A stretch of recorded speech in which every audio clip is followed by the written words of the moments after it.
ಈ ಒಂದು ಕನ್ನಡ ಜಾನಪದ ಪರಿಷತ್ತು 2015ರಲ್ಲಿ ಸ್ಥಾಪನೆಯಾಗಿರ್ತಕ್ಕಂಥದ್ದು.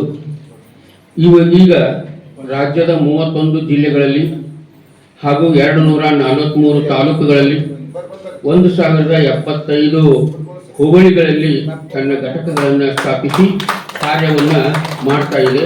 ನಾವೆಲ್ಲ ಇವತ್ತು ಕೂಡ ರೈತ ಮೂವ್ಮೆಂಟ್ ಅಲ್ಲಿ ಇಷ್ಟೆಲ್ಲ ಹೋರಾಟ ಮಾಡಿ ಹೊಲಕ್ಕೆ ಹೋದಾಗ ಅಥವಾ ಬಿತ್ತೋಗಿ ಹೋದಾಗ ರಾಶಿ ಮಾಡಕ್ ಹೋದಾಗ ಅಲ್ಲೆಲ್ಲ ಯಾರ್ದಾರ ಹುಡುಗಿ ದೊಡ್ಡದಾಗೈತೆ ಅಲ್ಲಿ ಹೋದಾಗ ಇಲ್ಲಾದ ಕುಂಸ ಮಾಡಕ್ ಹೋದಾಗ ಇವು ಹಾಡು ಹಾಡ್ತಾರಲ್ಲ, ಅಲ್ಲಿ ಹಾಡು ಹಾಡ್ದಾಗ ಕುಂತ್ಕೂಡ್ಲೇನೆ ನಾವೊಂದು ತಾಸ್ನಾಗ ಹೋಗ್ಬೇಕಂತ ಹೋಗಿರ್ತೇವೆ, 2 ತಾಸು 3 ತಾಸು ಕುಂದಿರ್ತೇವೆ. ಯಾಕಂದ್ರೆ ಈ ಒಂದು ಜಾನಪದ ಇದೆಯಲ್ಲ, ಇದು ನಮ್ಮ ಹುಟ್ಟು ಮತ್ತು ಸಾವು ಮತ್ತು ಮಧ್ಯ ಈ 3 ಕಾಲಗಳನ್ನ ನೆನಪಿಸುವಂತ ಹಾಡಾಗಿರ್ತದ. ಹಾಗಾಗಿ ಇವತ್ತು ಬಸವಣ್ಣವ್ರ ಕಾಲದಿಂದ ಈ ಮಠ ಉಳಿದದ.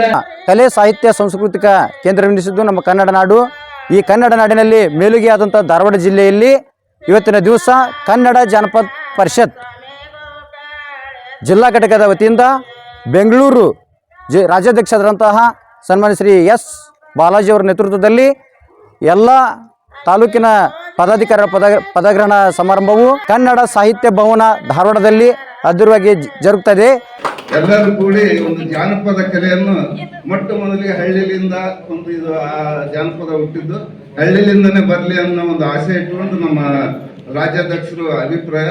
ಆ ಅಭಿಪ್ರಾಯವನ್ನು ನಾವು ಎಲ್ಲರೂ ಕೂಡಿ ನೆರವೇರಿಸೋಣ ಅಂತೇಳಿ ಈ ಸಂದರ್ಭದಲ್ಲಿ ಹೇಳಕ್ಕೆ ಇಚ್ಛೆ ಪಡ್ತಾ ಇದ್ದೀನಿ. ಡೋಂಗಿ ಕಲಾವಿದರು ಜಾಸ್ತಿ ಆಗ್ಬಿಟ್ಟಿದ್ದಾರೆ ರಾಜ್ಯದಲ್ಲಿ. ಜನಪದ ಯಾವುದು, ಜಾನಪದ ಯಾವುದು, ಜನಪ್ರಿಯ ಗೀತೆಗಳು ಯಾವುದು, ಟ್ರಾಕ್ಟರ್ ಹಾಡುಗಳನ್ನೆಲ್ಲ ಜಾನಪದ ಅಂತ ಇರ್ತಕ್ಕಂಥ ವ್ಯವಸ್ಥೆಗೆ ಬಂದುಬಿಟ್ಟಿದ್ದಾರೆ.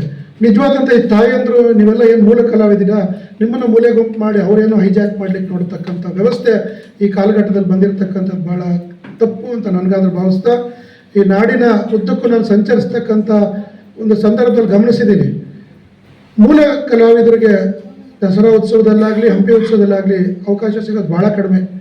ಸೋಬಾನೆ ಪದಗಳೇ ಇಲ್ಲ ದಸರಾ ಉತ್ಸವಗಳಲ್ಲಿ.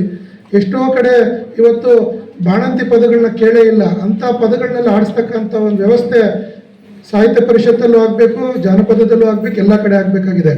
ಕನ್ನಡ ಜಾನಪದ ಪರಿಷತ್ ಧಾರವಾಡ ಜಿಲ್ಲಾ ಘಟಕದ ವತಿಯಿಂದ ನಾವು ಮುಂದಿನ 5-6 ತಿಂಗಳಲ್ಲಿ ಒಂದು ಜಿಲ್ಲಾ ಮಟ್ಟದ ಪ್ರಥಮ ಜಾನಪದ ಸಮ್ಮೇಳನವನ್ನು ಮಾಡಬೇಕು ಅಂತ ನಮ್ಮ ಈರಪ್ಪ ಎಮ್ಮೆ ಅವರು ಒಪ್ಪಿದ್ದಾರೆ.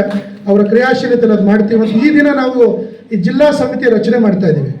ತಾಲೂಕು ಅಧ್ಯಕ್ಷರ ನೇಮಕಾತಿ ಎಲ್ಲ ನಾವು ಲಿಂಗರಾಜ್ ಅಂಗಡಿಯವರು, ನಾನು, ಆನಂದ್ ಜೋಗಿಯವರೆಲ್ಲ ಸೇರಿ ಒಂದು ವಾರದ ನಂತರ 3ನೇ ತಾರೀಕು 4ನೇ ತಾರೀಕು ಸಮ್ಮೇಳನ ಆದಷ್ಟರಲ್ಲಿ ನಾವು ತಾಲೂಕು ಅಧ್ಯಕ್ಷರ ನೇಮಕ ಮಾಡಿ ಮತ್ತೊಮ್ಮೆ ಅವ್ರಿಗೆ ಆದೇಶ ಕೊಡ್ತೀವಿ.